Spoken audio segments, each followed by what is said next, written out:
This week I really needed an easy craft, so I'm working on these ornaments that I got from Michael's. Originally they were $2.99, but I got each of them for $1.20 on sale after Christmas last year.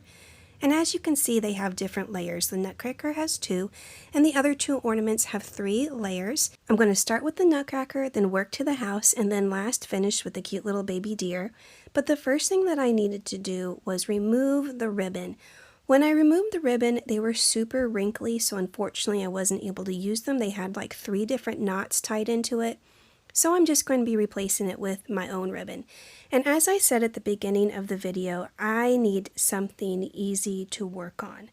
It is back to school time. I've been working on getting both of my classrooms ready, so I chose these for a couple different reasons. One, I knew that I could use my POSCA pens and I could color them in like with a marker rather than painting them all with a paintbrush and regular paint. And that is a little bit easier for me to do, and it's faster. POSCA pens do dry fairly quickly. Another reason why is because they have the design already worked out for you. But I was a little bit worried because the design is literally printed into it and it makes dents. So this Nutcracker, everything that you see that is a little bit of a darker wood line, that is literally indented into it. And I was a bit concerned if that would make me mess up. Should I color in those dents? Should I leave them brown? But in the end, it actually was really easy to work around.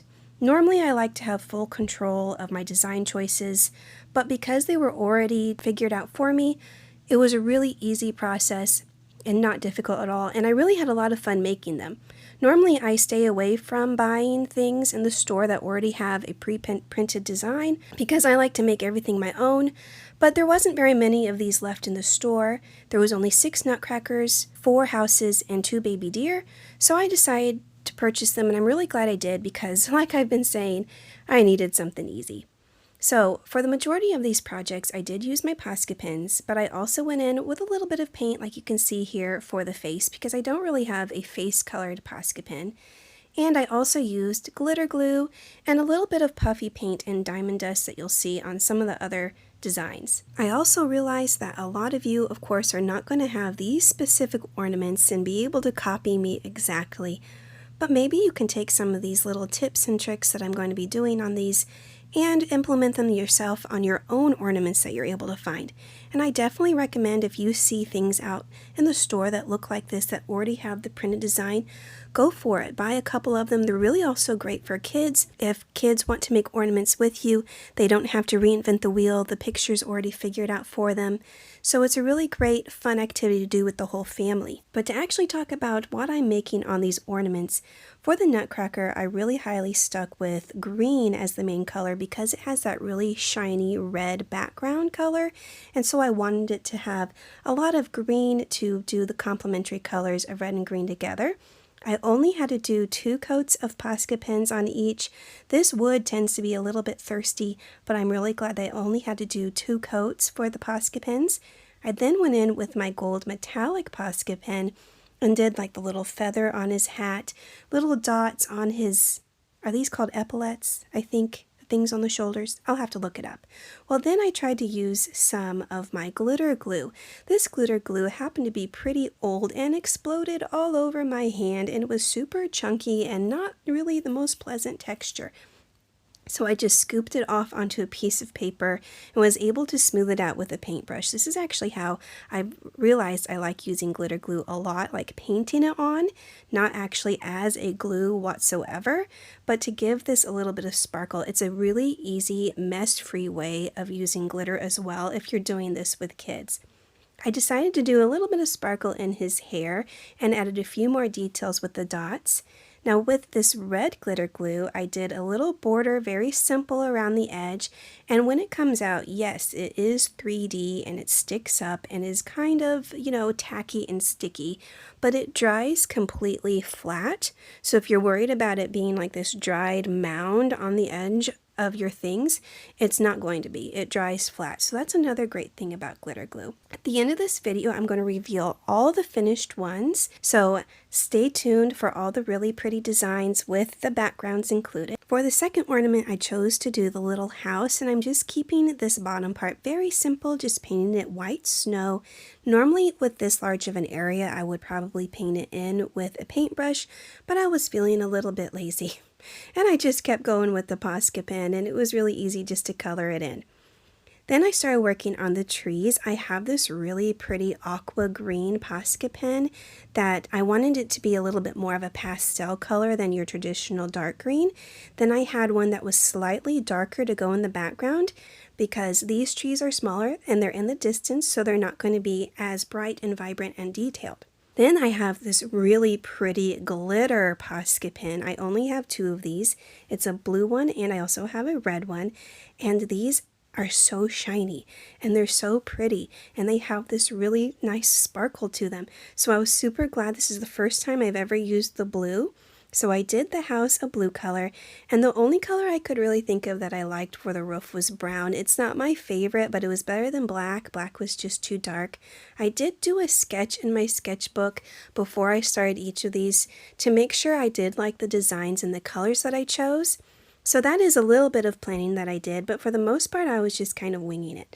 Now for the border, this looks really dark. It was a regular blue POSCA pen, but I wanted it to actually be darker. It didn't look as dark in person, so I went in with a navy. It looks black, but it's just a navy blue border. And I started adding some really fun, cute details to the trees to make it look like there was a little bit of snow on the boughs of the tree.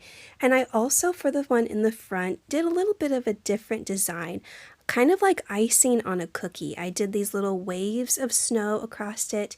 And of course, there has to be lights on the house. It wouldn't be Christmas without little cute lights on the house. For my house, we have put up multicolored icicles on the house, but it's been a few years since we've done that. It just takes, a lot of effort, a lot of time, untangling them in the garage, hanging them up.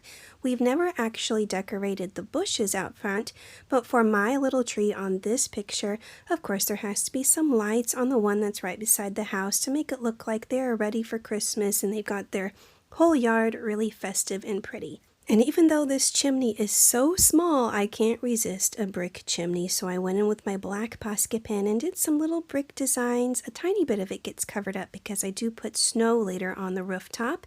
I decided to do the same thing as I did with my nutcracker and put a little bit of glitter glue on the trees to add a little bit of sparkle.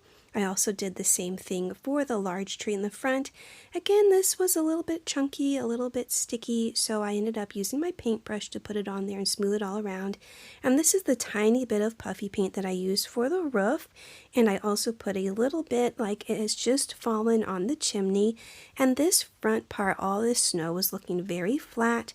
So I did a few lines of puffy paint and then spread it out with my paintbrush to make it look like there's some snow drifts. After I smoothed all of the puffy paint, I went in with my diamond dust, and this is the only one that I used a lot of diamond dust on it because I didn't want the others to be too thick and chunky. The diamond dust is a little bit thicker than normal glitter, but I think it still turned out really pretty, and I liked it in the end. I liked all the sparkle on this one. I kept the border really simple and just did little white dots with my POSCA pen, and like I said, I'm going to be showing you the final thing at the end of the video. Now the last one, this one might be my favorite, is this cute little baby deer. So similar to the last ornament, I did the trees in the background with a darker green, and then I did a lighter green for the trees in the foreground. Even though this one turned out to be my favorite, I was the most concerned about this one. That's why I kept it to the last. Because the baby deer has so many details like the indents for the spots, the bow, the eyes, the nose, I was just worried about being able to paint easily around them and still having those details show up.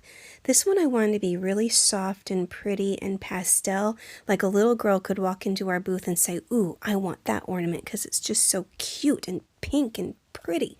So I decided to do the bow with this really soft pink pastel POSCA pen that I have, and then I noticed On the front bow, I'll show you this in a little bit, it has some twists and turns to the bow, so I made that a little bit of a darker pink to make it look like it really is wrapping around the ornament. So I thought that was a really pretty detail that I ended up doing.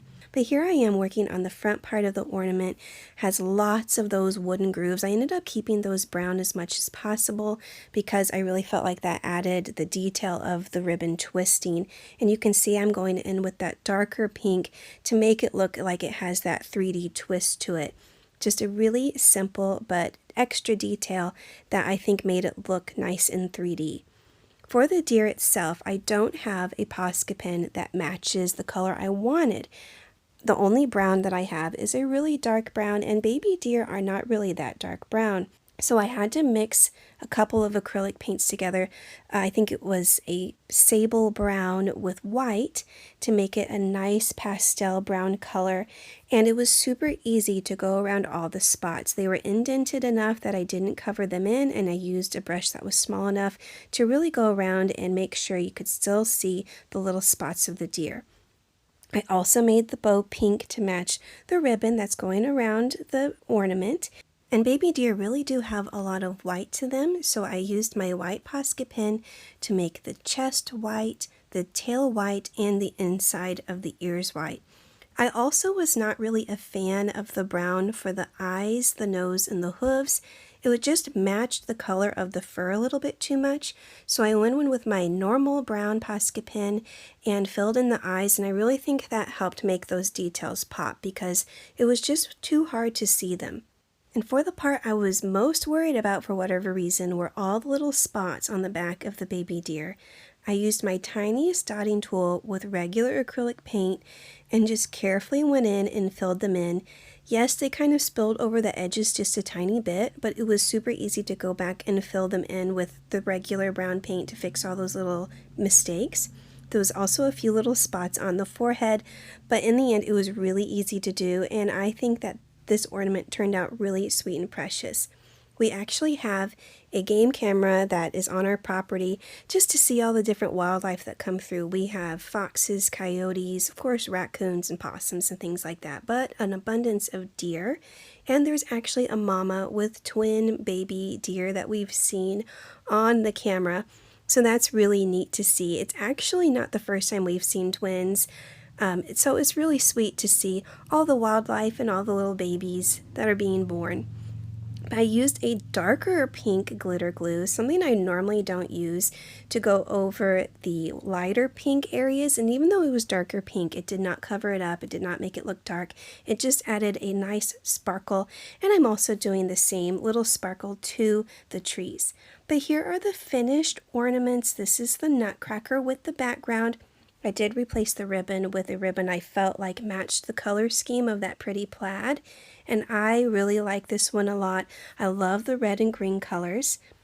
For the house, extra sparkly. It has a frosted background, so I'm really curious to see how it's going to look with a Christmas light behind it. I think that's going to make it glow, but this one I love because of all the pretty sparkle that I added to it with the diamond dust. And of course, last but not least, I think my favorite, tell me your favorite in the comments down below, this adorable little deer, again with that frosted background. I put a really pink ribbon on it to match the twisted ribbon around it, and I love the sparkle, just a subtle little sparkle on the trees and on the ribbon, so really sweet and precious. I think doing these crafts has really changed my mind on purchasing things that have an imprinted image on it, so I'll probably be on the lookout for these as well whenever I'm doing my after Christmas shopping. If you enjoyed this video, don't forget to like, comment, and subscribe. Thanks so much for watching, and I'll see you in the next one.